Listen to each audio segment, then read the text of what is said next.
I'm Sarah, 25 years old, and the day I told my father I was dropping out of law school to run my startup, he slammed his hand on the table and called me a lowlife. 5 years later, I had built a $22 million company and quietly paid off my parents' mortgage, my mom's medical bills, my brother's divorce fees, and my sister's student loans. Then, last Thanksgiving, I finally revealed the truth at the family table. My father's face darkened, and moments later, he called me a lowlife once again and threw me out of the house I grew up in. Before I tell you what happened next, let me know where you're watching from. And truly, thank you for being here. I grew up in a picture-perfect suburb of Denver, Colorado, where success had very specific definitions. Our 2-story house with the white picket fence looked like something out of a movie, and my family's expectations were just as traditional. My father, Robert, was a corporate lawyer who'd spent 25 years climbing the ladder at the same firm. He wore his 3-piece suits like armor and talked about stable career paths, the way other people discussed religion. My mother, Linda, was head nurse at Denver General Hospital. She'd worked nights for 15 years to help put my older brother Michael through law school. Every family dinner conversation revolved around Michael's latest case or my younger sister Jessica's pre-med achievements. Then there was me, the middle child who spent more time with computers than people. While Michael was playing lacrosse and Jessica was volunteering at the hospital, I was in my bedroom teaching myself to code. At 12, I built my first website for our neighbor's bakery. By 14, I was charging local businesses $50 an hour to create their online presence, while my friends were making $8 an hour at the mall. Technology is unstable, Sarah, my dad would say, cutting his pot roast with surgical precision. Law and medicine, those are real professions. They'll always be needed. My bedroom looked like mission control compared to Jessica's Pinterest perfect space. While she had makeup mirrors and fashion magazines, I had 3 monitors, tangled cables, and programming books stacked to the ceiling. My parents saw it as a phase. I saw it as my future. The family dynamic was clear. Michael was the golden child, following Dad's footsteps into law. Jessica was the responsible one, choosing medicine like Mom. And I was the problem child who couldn't stick to the plan. Sunday dinners were the worst. We'd sit around that mahogany table, and Dad would hold court about the importance of traditional careers. Michael's latest case involves corporate mergers worth millions, Dad would beam. Jessica's research on cardiac procedures could save lives. These are meaningful careers. When they'd ask about my computer projects, I'd try to explain, but their eyes would glaze over. "That's nice, honey," Mom would say. "But what about your backup plan?" The breaking point came during my first semester at University of Colorado's law school. I'd enrolled to make everyone happy, maintaining a 3.8 GPA while dying inside. Every constitutional law lecture felt like slow torture. Professor Davis would drone on about precedents and procedures while I sat in the back row, sketching wireframes for apps in my notebook margins. But secretly, I was developing something else, a food delivery app specifically for college campuses. I'd noticed how poorly existing services worked for students. They were slow, expensive, and didn't understand campus life. So I built something better. The app launched in October with just 3 restaurants near CU Boulder.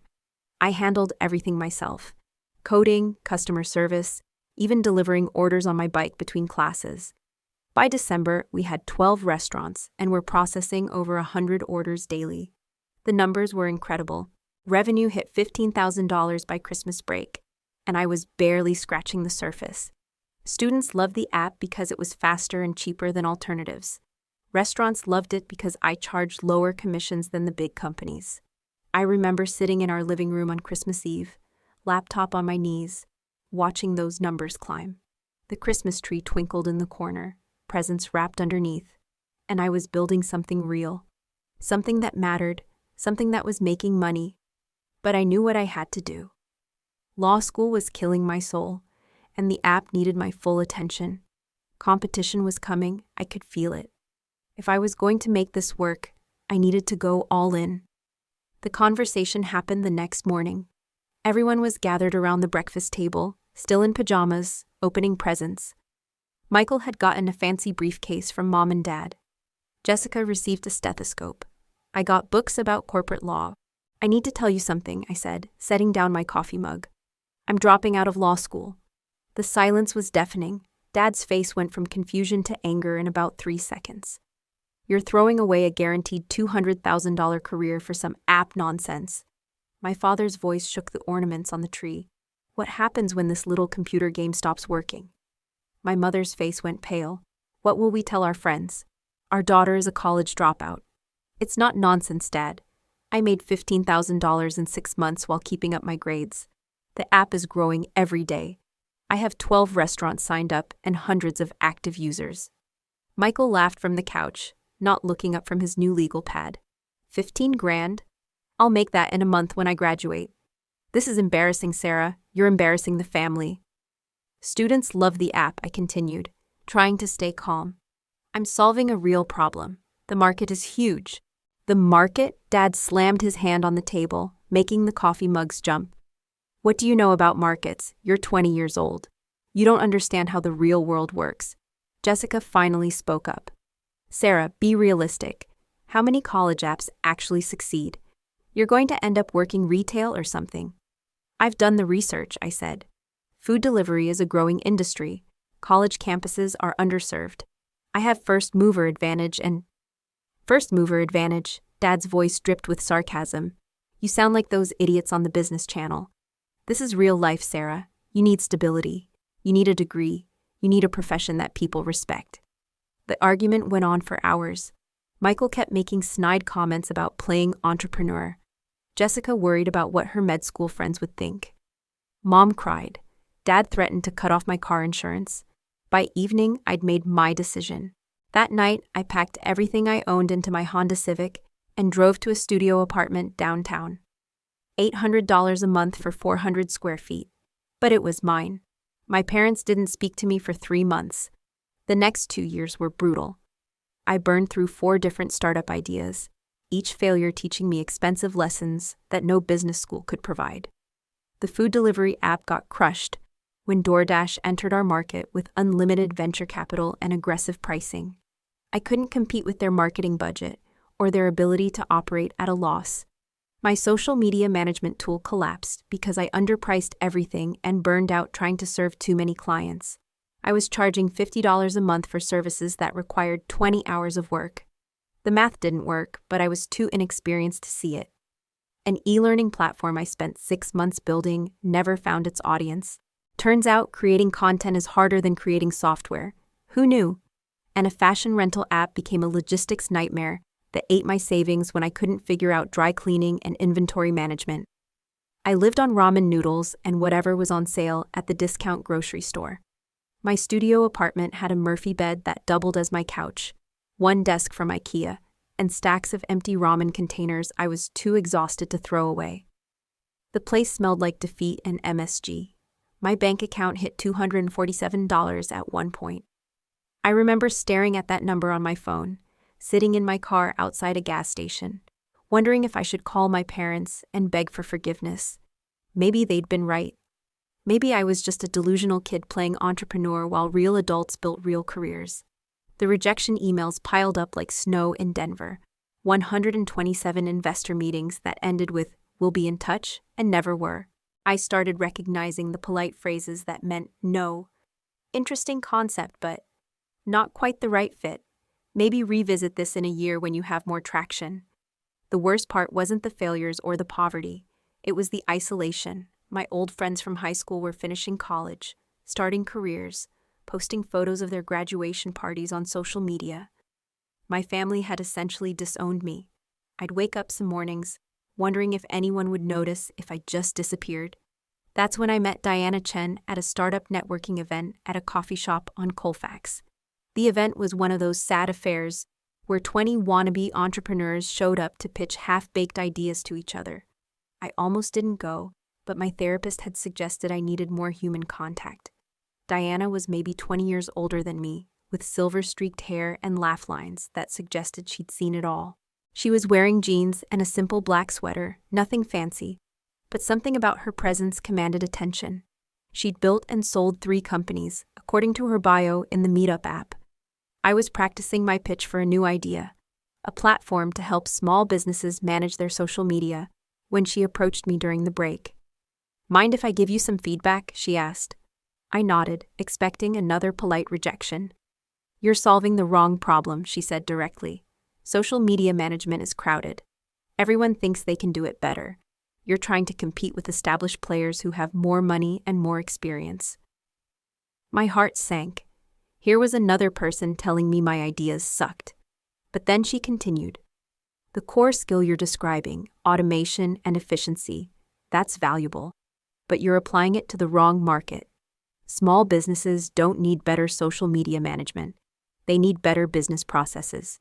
Failure is tuition for success, Sarah, she told me over coffee that tasted better than anything I'd had in months. But you're failing at the wrong things. Stop trying to compete with giants in consumer markets. Find a problem businesses have that nobody's solving well. Diana became the mentor I desperately needed. She didn't judge me for dropping out or living on instant noodles. She didn't lecture me about getting a real job. She just helped me see where I was wasting energy. Over the next 6 months, she taught me to focus on B2B markets, where relationships mattered more than advertising budgets. She introduced me to her network of small business owners and helped me understand their real problems. Most importantly, she taught me how to listen. Entrepreneurs fall in love with their solutions, she said, during one of our weekly coffee meetings. But customers fall in love with problems being solved. Stop pitching your cool technology and start solving their expensive headaches. At 25, I launched TechFlow. The idea was simple: help small and medium businesses automate their repetitive tasks. No fancy AI buzzwords, no revolutionary technology that would change the world, just solid software that saved people time and money on the boring stuff they hated doing anyway. I'd spent months talking to business owners, understanding their pain points. They were drowning in manual processes, scheduling, inventory management, customer follow-ups, payroll calculations. They knew these tasks could be automated, but existing solutions were either too expensive or too complicated for their needs. My first client was a local restaurant chain called Mountain Burger. Tom, the manager, was spending 40 hours a week manually scheduling his staff across 3 locations. He'd sit in his office every Sunday, spreadsheets open, trying to optimize shifts while accounting for availability, labor costs, and projected demand. I built them a system that did all of that automatically. It integrated with their point-of-sale system to predict busy periods, factored in each employee's availability and preferences, and optimized schedules for both labor costs and employee satisfaction. What took Tom 40 hours now took 4. The system saved them $50,000 a year in labor costs alone, not counting Tom's time and the reduction in scheduling errors. Tom was so happy he literally cried when I showed him the first automated schedule. Tom told his friend who owned a plumbing company. The plumber told his accountant. The accountant had 12 small business clients. Word spread like wildfire through Denver's tight-knit business community. Month 3, $10,000 in monthly recurring revenue. Month 8, $50,000. Month 12, $150,000. I hired my first employee, Marcus Thompson, a developer who'd been laid off from a bigger tech company and was looking for something more meaningful than building features to increase ad clicks. We worked out of that same warehouse space downtown, but now it felt like a real office instead of a cave. I bought actual furniture from somewhere other than IKEA. We had a coffee machine that didn't require hitting it with a wrench to work. I called my dad to share the good news. It was the first time we'd spoken since Christmas. "That's nice, honey," he said, distracted by something on TV. "But is it sustainable? These tech bubbles always burst. Remember the dot-com crash? The dismissal stung, but I'd learned to expect it." At family gatherings, the few I was invited to, Jessica would mention her medical school achievements, while Michael talked about his latest case. When someone asked about my work, the conversation would shift quickly. "Sarah's doing her computer thing," my mom would say, with a smile that didn't reach her eyes. "It's going well." The computer thing. Like I was still 12 years old, playing games in my bedroom. What they didn't know was how big that computer thing was getting. Year 2 brought us to $1.8 million in annual recurring revenue. We moved to a proper office suite with windows that actually opened and a bathroom that wasn't shared with a questionable massage parlor. Our team grew to 15 employees, and TechFlow was automating processes for companies across 3 states. Our client retention rate was 94%, unheard of in the software industry. Business owners loved us because we solved real problems without creating new ones. We weren't trying to reinvent their entire business model or force them to learn complicated new systems. We just made their existing processes faster and more reliable. But I kept the success quiet. Some twisted part of me still craved their approval, and I'd learned that my achievements only seemed to make family dinners more uncomfortable. So I downplayed everything, showing up in jeans and acting like I was just getting by. I told them I had a small software company that was doing okay. When they asked about employees, I said a few people. When they asked about revenue, I deflected with jokes about startup life and ramen noodles. Meanwhile, I was secretly supporting them in ways they never suspected. When Mom got diagnosed with breast cancer during my second year in business, insurance covered most of her treatment, but not the experimental therapy that might have saved her months of agony. The cutting-edge treatment cost $85,000. I couldn't just write them a check. They'd never accept money from their dropout daughter, so I researched the hospital's charity programs and had a lawyer set up an anonymous donation. Mom qualified for their benefactor program, and the money appeared in their account with no strings attached. "It's a miracle," Mom told me over the phone, crying. "Some anonymous donor covered everything. The doctors say I can start treatment next week." I sat in my office listening to her relief and gratitude, wishing I could tell her the truth.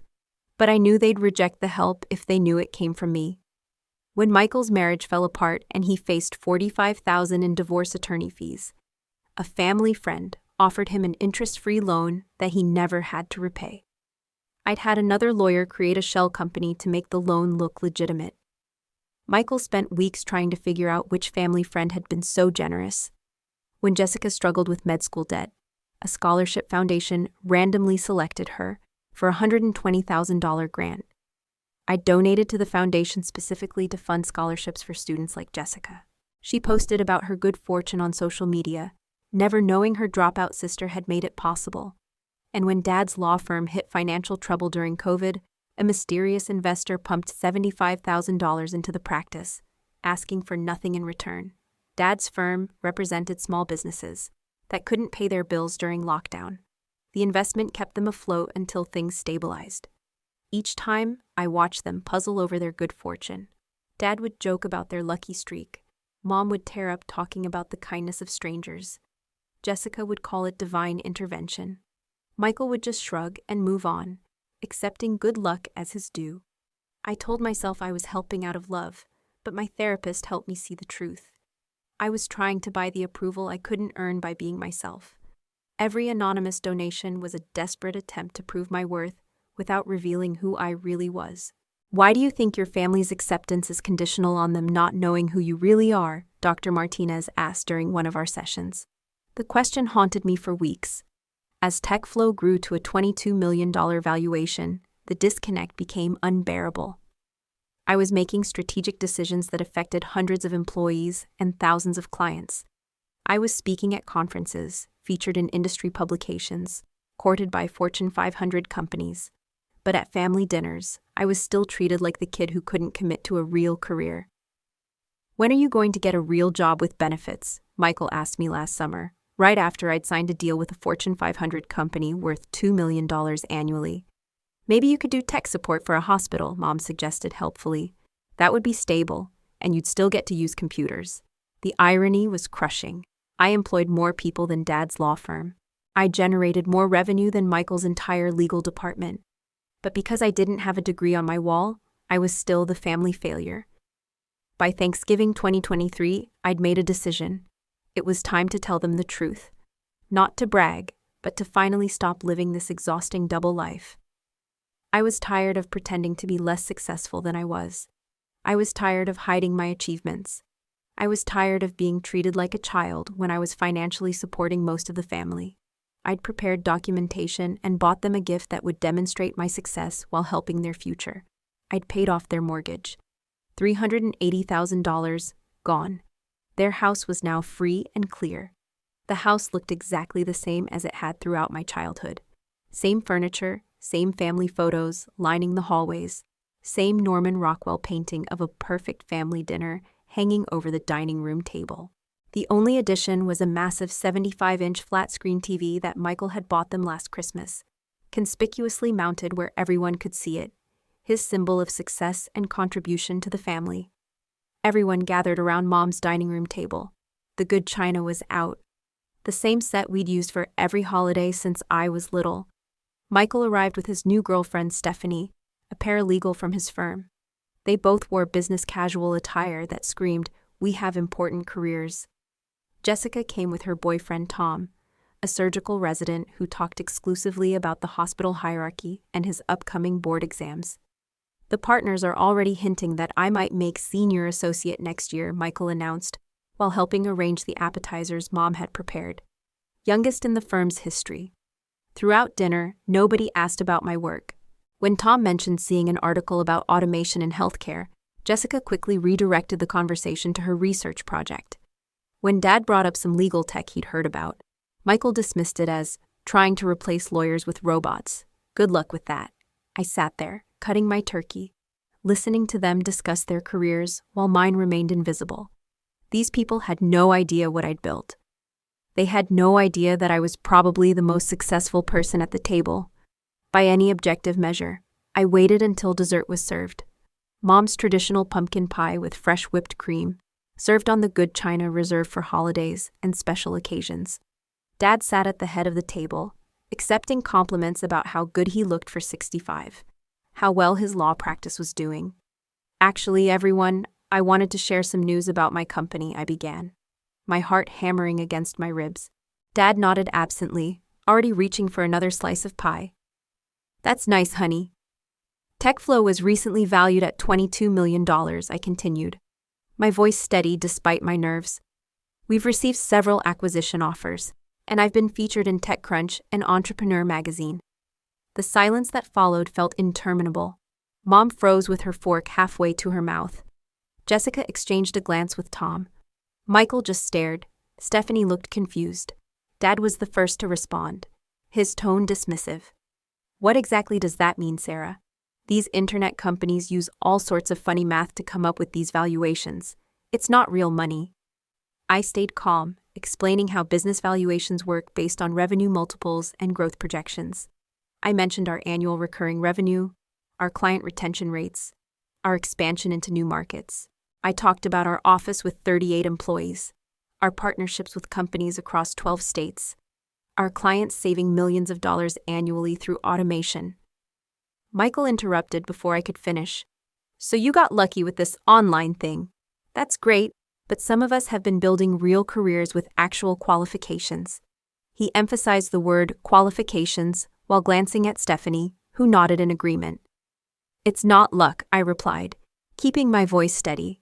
"It's 5 years of working 18-hour days, solving complex problems, and building something that creates real value for hundreds of businesses.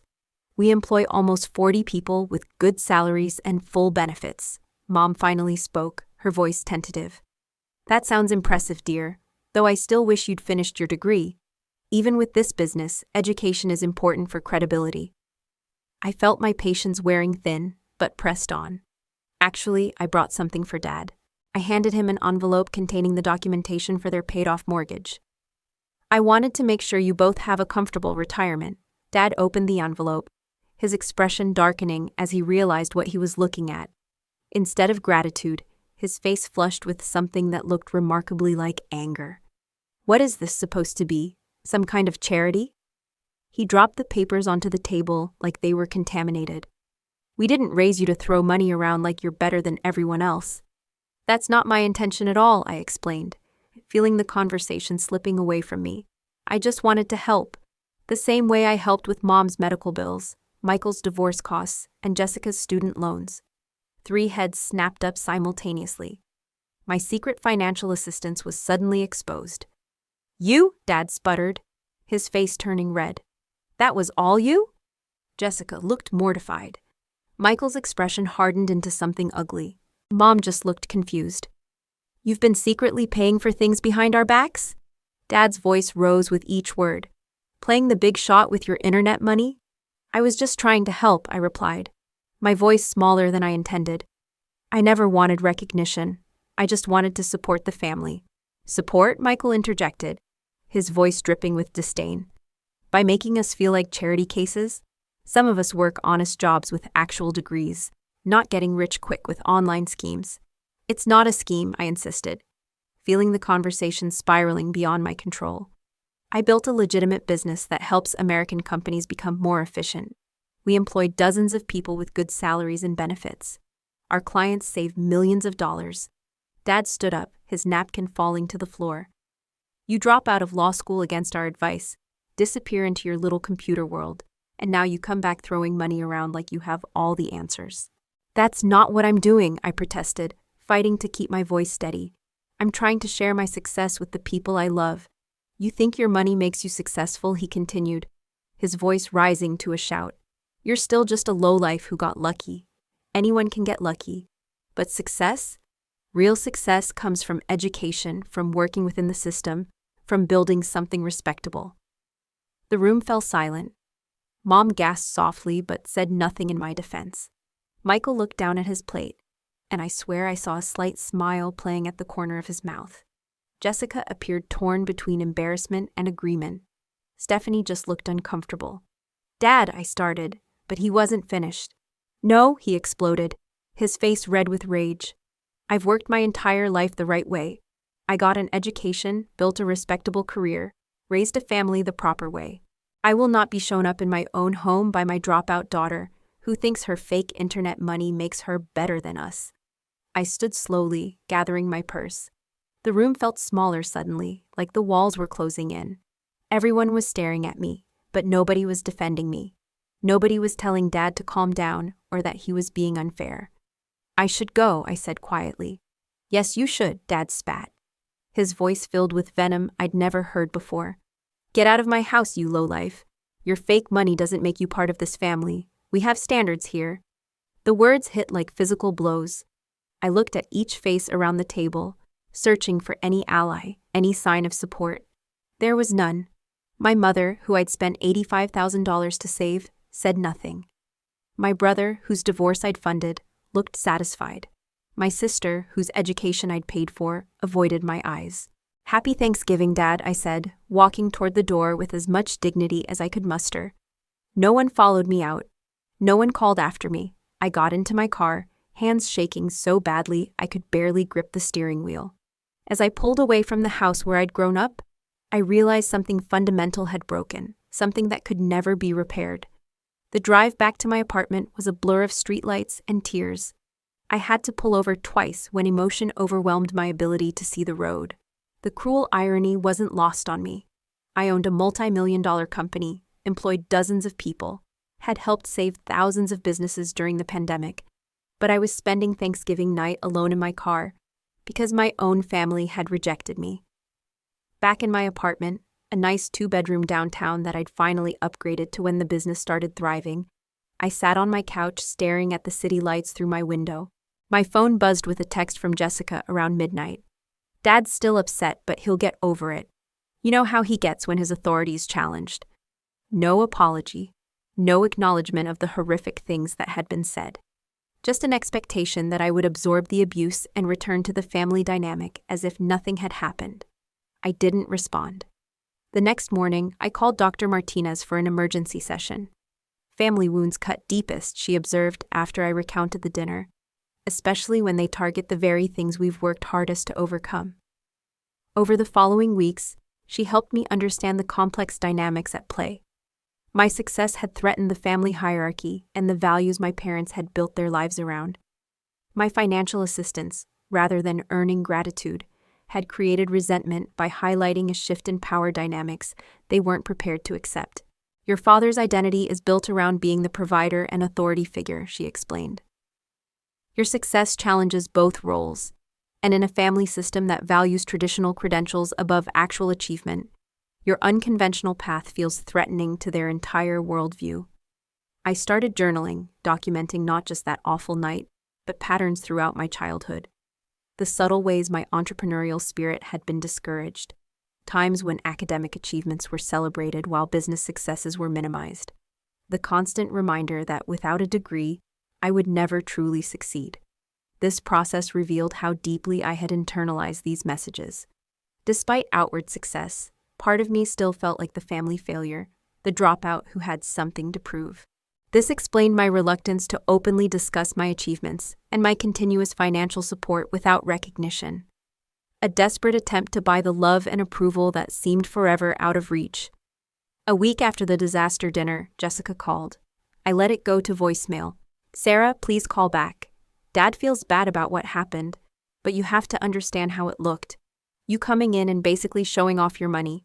It was insensitive to the rest of us who worked hard for our careers. I deleted the message without returning the call.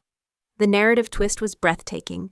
Somehow, I had become the villain for simply stating facts about my business after years of minimizing my success. Michael texted next. Family is family. Let's move past this. No apology there either. Just an expectation that I would accept my designated role and the treatment that came with it. 2 weeks after Thanksgiving, I made a decision that felt both terrifying and liberating. I would prioritize self-respect over toxic family dynamics. The company was strong enough to run remotely with the leadership team I'd built, and I needed distance to heal. I chose Austin, Texas. The city had everything I was looking for: a thriving tech scene, warm weather year-round, and no family memories to haunt me. I found a lakefront condo with floor-to-ceiling windows overlooking Lake Travis, where I could watch the sunrise over the water every morning. Before leaving Denver, I wrote a letter to my parents. Not an angry tirade, but an honest expression of hurt and disappointment. Dear Mom and Dad, I have spent years seeking your approval and respect. I have supported our family financially while downplaying my success to avoid making anyone uncomfortable. Despite building a company that employs dozens of people and helps hundreds of businesses thrive, I have been made to feel like the family failure because I chose a different path than the one you prescribed. When Dad called me a lowlife and threw me out of his house, it revealed how you truly see me. No amount of success will ever change that perception. I cannot continue to participate in a relationship where my worth is measured by credentials rather than character and achievement.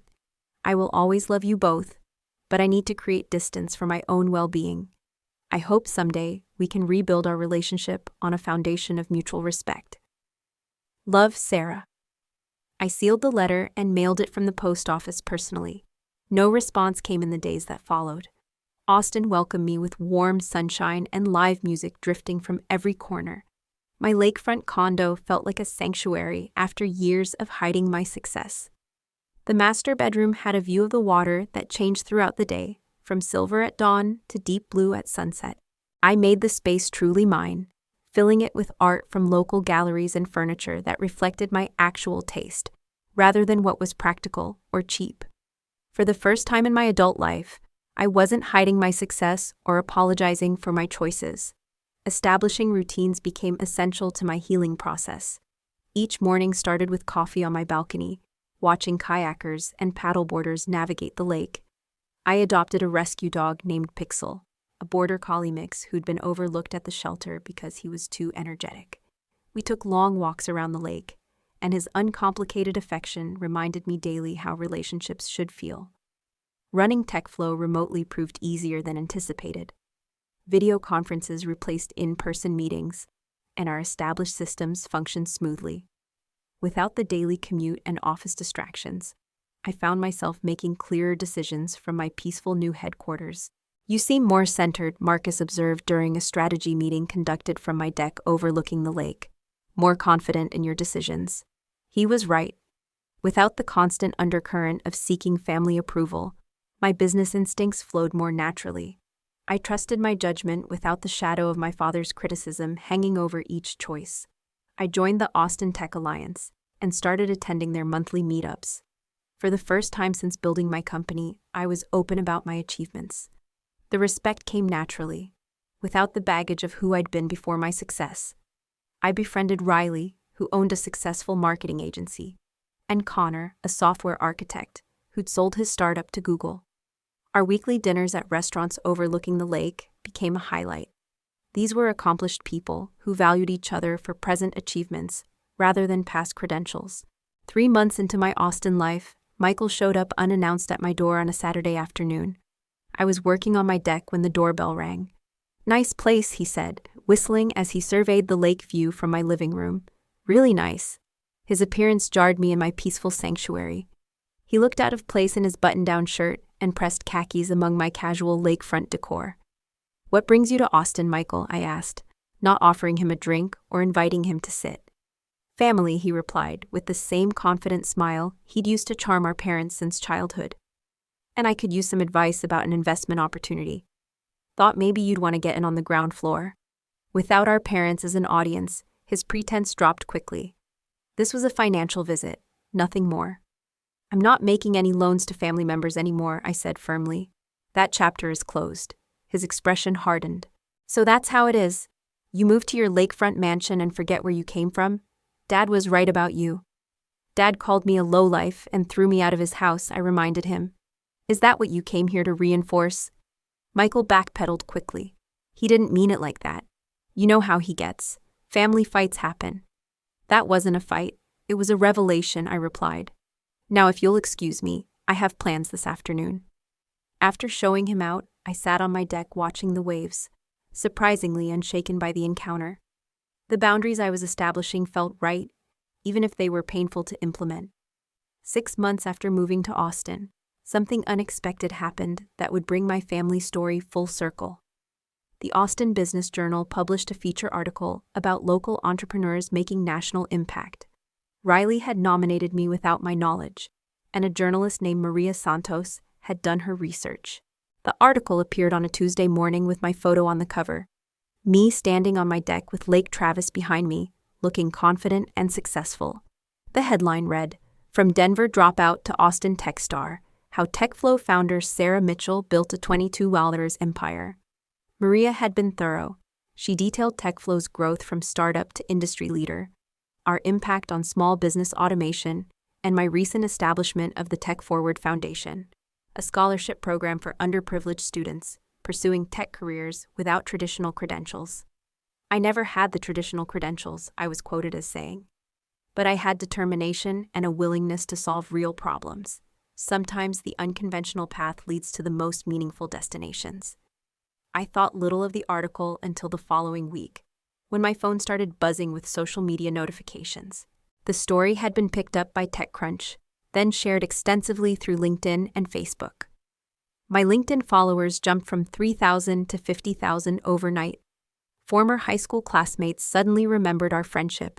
Teachers claimed they'd always seen my potential. Most surprisingly, I received dozens of messages from small business owners, thanking me for representing what was possible without following traditional paths. "You inspired me to finally launch my business," wrote one former classmate. "If you could build something so substantial without a fancy degree, maybe my idea has merit too."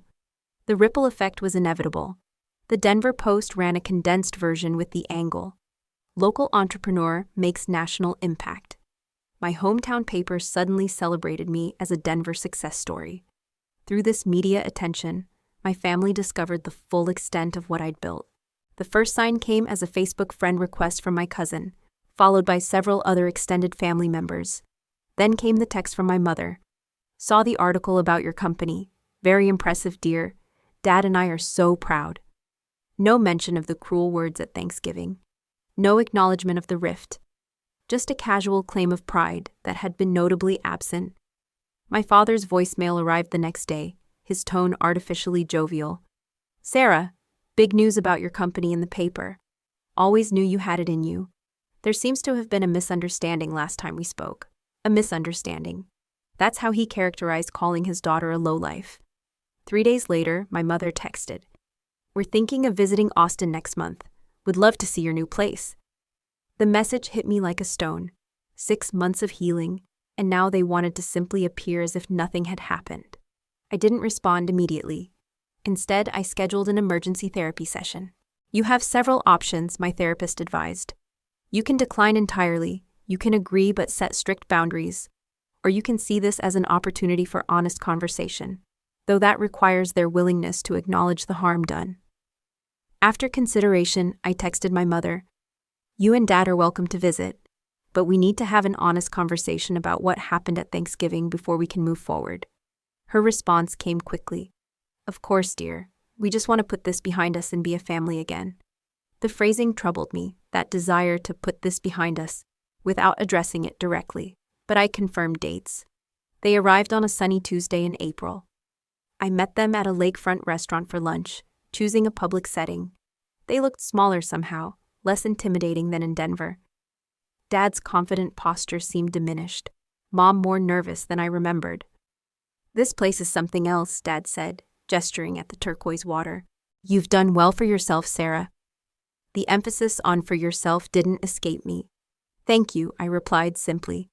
Mom filled the silence with small talk about their flight, the weather, how different Austin was from Denver.